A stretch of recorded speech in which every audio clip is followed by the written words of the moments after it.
गांव की वो शांत रात जहां आंगन में खाट पर दादाजी बैठे हैं। उनके तीनों पोते पोतियां भी वहां थे। लालटेन की हल्की रोशनी में बच्चे टकटकी लगाकर दादाजी की तरफ देख रहे हैं, क्योंकि आज दादाजी सुनाने वाले हैं अपने जमाने की एक डरावनी कहानी। दादाजी, आज डरावनी कहानी सुनाओ ना। हाँ दादाजी, पिछली बार वाली भूत वाली कहानी बहुत मजेदार थी। आज उससे भी डरावनी सुनाओ। लेकिन दादाजी, सच सच बताना, आप जब छोटे थे तब क्या सच में भूत प्रेत मिलते थे? अरे बच्चों, हमारे जमाने के किस्से अलग ही थे।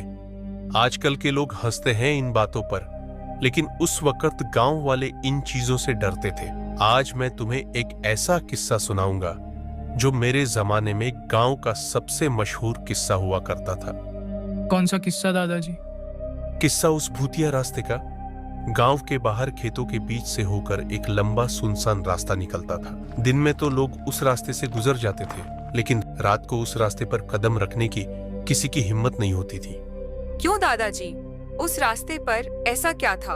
लोग कहते थे रात ढलते ही उस रास्ते पर कोई दिखता था, ना इंसान ना जानवर, बल्कि कुछ ऐसा जो इंसान का रूप तो लेता था मगर इंसान कभी था ही नहीं।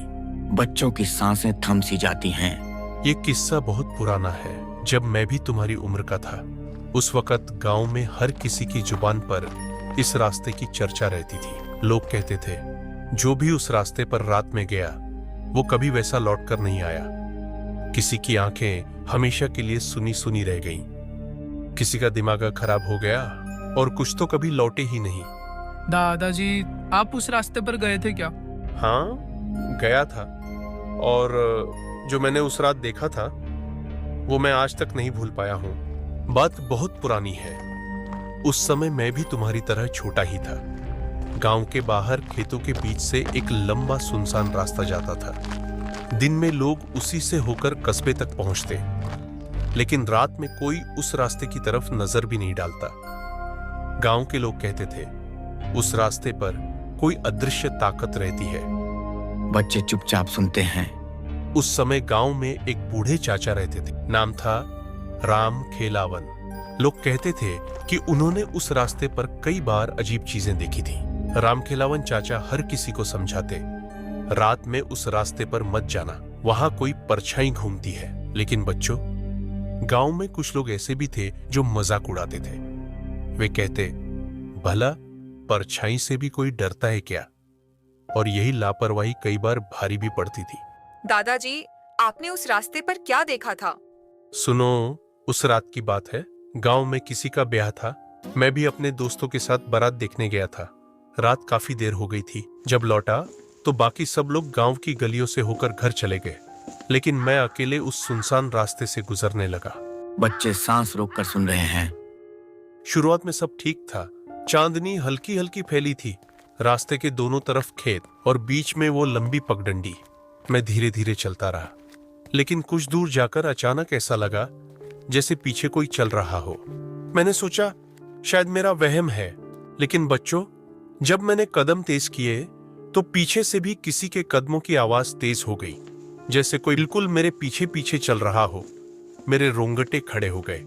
मैंने हिम्मत करके पीछे मुड़कर देखा, लेकिन वहां कोई नहीं था, सिर्फ खाली रास्ता और खेतों में खामोशी। मैंने सोचा शायद मेरा भ्रम है। मैंने फिर चलना शुरू किया, लेकिन बच्चों, कुछ ही कदम आगे बढ़ा था कि सड़क के किनारे एक औरत खड़ी दिखी। औरत? कौन थी वो? औरत अजीब थी। सफेद कपड़ों में थी, चेहरा उसके बालों से ढका हुआ। वो चुपचाप रास्ते के किनारे खड़ी थी, जैसे मेरी राह देख रही हो। मैंने सोचा शायद गांव की कोई औरत होगी, लेकिन बच्चों, रात के उस वक्त कोई अकेला वहां क्या कर रहा होगा? दादाजी की आवाज और भारी हो जाती है। बच्चे सहम जाते हैं। मैंने नजरें झुकाकर चलना शुरू किया, लेकिन जैसे जैसे मैं पास पहुंच रहा था मुझे साफ सुनाई दे रहा था वो औरत हल्की हल्की हंस रही थी। उसकी हंसी इंसानी नहीं लग रही थी। बच्चों की सांसें तेज हो जाती हैं। मैंने हिम्मत करके दोबारा उसकी तरफ देखा, और बच्चों, वो औरत अब मेरे सामने खड़ी थी। न उसने चलने की आवाज की, न कदमों की आहट। बस एक पल में ही वो मेरे सामने आ गई। उसके बाल चेहरे पर थे, लेकिन उसकी आंखें बालों के बीच से चमक रही थीं, ऐसी आंखें जिन्हें देखकर मेरी रूह कांप गई। बच्चे डरे हुए हैं। दादाजी की आवाज गंभीर और धीमी हो जाती है। बच्चों, वही रात थी जब मैंने पहली बार उस सेन भूतिया रास्ते की असली सच्चाई देखी।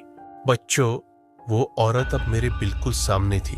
उसका चेहरा बालों से ढका हुआ था, लेकिन उन बालों के बीच से उसकी आंखें चमक रही थीं, ऐसी आंखें जिनमें इंसानियत का नामो निशान नहीं था। उस पल मेरे शरीर की सारी ताकत जैसे खींच ली गई हो। मैं चीखना चाहता था, भागना चाहता था, लेकिन मेरे पैर जमीन में जैसे जकड़ गए थे। बच्चे सहम कर चुप हो जाते हैं। वो औरत धीरे धीरे मेरे चारों ओर घूमने लगी। उसके पांव जमीन को छू भी नहीं रहे थे, मानो वो हवा में तैर रही हो। और बच्चों, जब वो घूमते हुए मेरे कान के पास आई तो उसने बहुत धीमी आवाज में कहा, क्यों आया है इस रास्ते पर? उसकी आवाज ऐसी थी जैसे किसी टूटी हुई बांसुरी से हवा निकल रही हो। मेरे कान सुन्न पड़ गए। मैंने साहस जुटाकर कहा, मैं तो बस घर जा रहा हूं। इतना कहते ही वो औरत ठहाका मारकर हंसने लगी। उसकी हंसी सुनसान खेतों में गूंजने लगी। ऐसा लगा जैसे पूरा रास्ता उसी की हंसी से भर गया हो। और फिर उसने अचानक अपना चेहरा उठाया। बच्चों, उसका चेहरा इंसानी नहीं था। आंखें लाल अंगारों की तरह चमक रही थीं। नाक की जगह एक काली गड्ढी और होंठों से खून टपक रहा था। मैंने जैसे ही देखा, मेरी रूह कांप गई। बच्चे चीखने जैसे हो जाते हैं। 1 किलो चीनी केवल 29 रुपए में, 1 लीटर फॉर्च्यून सोया तेल केवल 99 में जाते हैं, लेकिन दादाजी हाथ उठाकर उन्हें शांत करते हैं।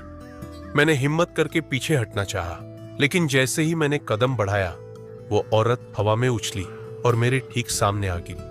अब उसके और मेरे बीच जरा सा भी फसला नहीं था। उसकी सांस मेरे चेहरे पर पड़ रही थी। वो सांस इतनी ठंडी थी मानो कोई बर्फ की सिल्ली मेरे गले पर रख दे। उसने मेरी आंखों में झांक कर कहा, अब तू भी यहीं रुकेगा, हमेशा हमेशा के लिए। बच्चे सिहर जाते हैं। बच्चों, मैं अब सचमुच मरने ही वाला था। मेरे हाथ पांव काम नहीं कर रहे थे। मैं जमीन पर गिर गया।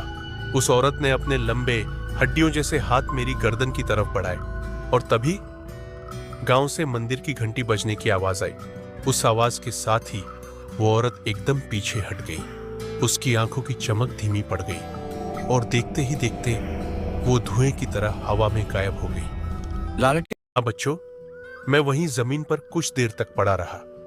जब होश आया तो मैं घबराकर भागते हुए गांव पहुंचा। उस दिन के बाद से मैंने कसम खा ली थी कि कभी उस रास्ते से रात में नहीं जाऊंगा। गांव के बड़े बूढ़े कहते थे, वो औरत कोई आम औरत नहीं, बल्कि उस रास्ते की रूह थी, जिसे जो अकेला दिखे उसकी जान लेने निकल पड़ती थी। और बच्चों, ये किस्सा सिर्फ मेरा नहीं है। गांव के और भी लोग उस रास्ते पर अजीब अजीब चीजें देख चुके हैं। बच्चों, मैंने तो उस औरत का सामना किया ही था, लेकिन वो अकेली घटना नहीं थी। हमारे गांव में और भी लोगों ने उस रास्ते पर अजीब अजीब चीजें देखी हैं। आज मैं तुम्हें उनमें से 2 किस्से सुनाता हूं। सुनने की हिम्मत है ना? हाँ दादाजी, सुनाओ, लेकिन जल्दी जल्दी सुना देना। दादाजी हल्की मुस्कान लाते हैं, फिर गहरी सांस भरकर पहला किस्सा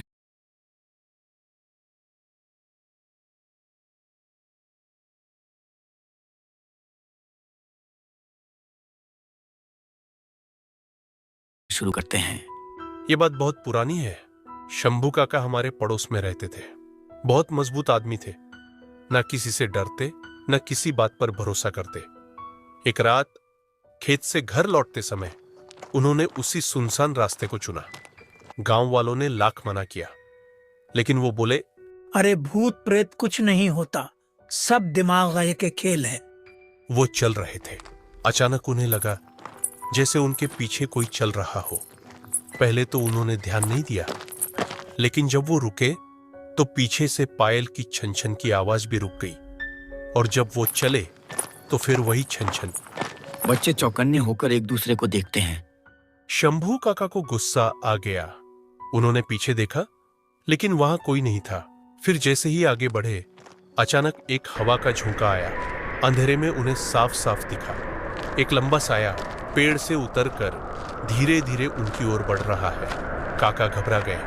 उन्होंने दौड़ने की कोशिश की, लेकिन पैर भारी हो गए। वो साया उनके सामने आकर खड़ा हो गया। उसकी आंखें चमकती हुई कोयले जैसी थी। काका वहीं जमीन पर गिर पड़े।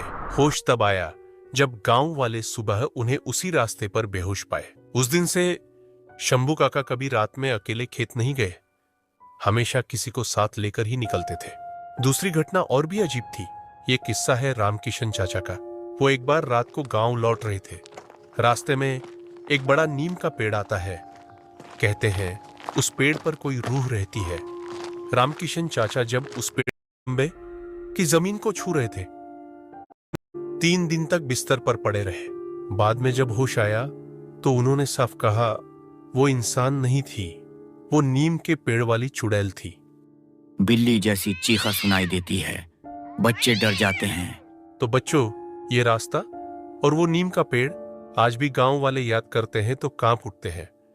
कई लोग कहते हैं वो औरत और वो साया अब भी वहां भटकते हैं। रात के समय अगर कोई अकेला गुजरे तो उसे जरूर कुछ न कुछ दिखाई देता है। कभी पायल की छन छन, कभी पेड़ पर लटकती औरत और कभी लाल आंखों वाला साया। आंगन में हवा और ठंडी हो जाती है।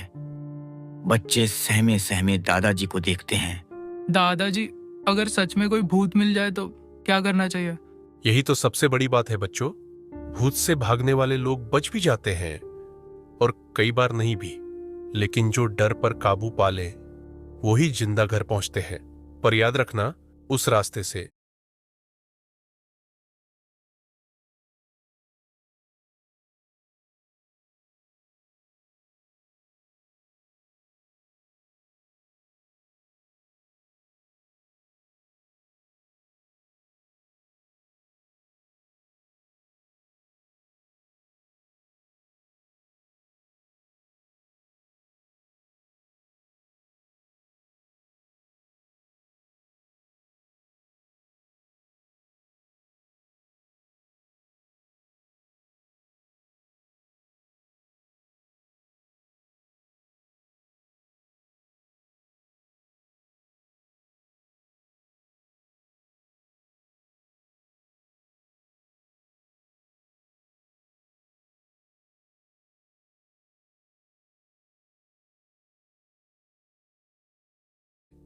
रात को कभी मत गुजरना।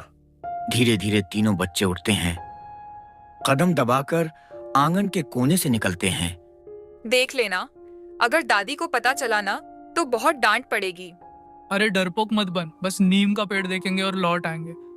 वैसे भी दादाजी कहानियां बड़ा चढ़ाकर बताते हैं, असली में कुछ नहीं होगा। तीनों बच्चे दादाजी ने कहा था ना, उसी पेड़ पे वो औरत दिखती है। दिखती है। वो औरत उल्टी लटक रही है। उसके लंबे काले बाल दौड़ पड़ते हैं। पीछे से पायल की छन छन का। उस रास्ते पर मत जाना। अब देखा ना, वहां कैसी ताकतें भटकती हैं। बच्चे सिसकते हुए दादाजी को सब बताते हैं। दादाजी चुप हो जाते हैं और गहरी सांस भरते हैं। अब तुम समझ गए ना, क्यों ये कहानियां सिर्फ डराने के लिए नहीं होती, बल्कि सचमुच का खतरा होती है।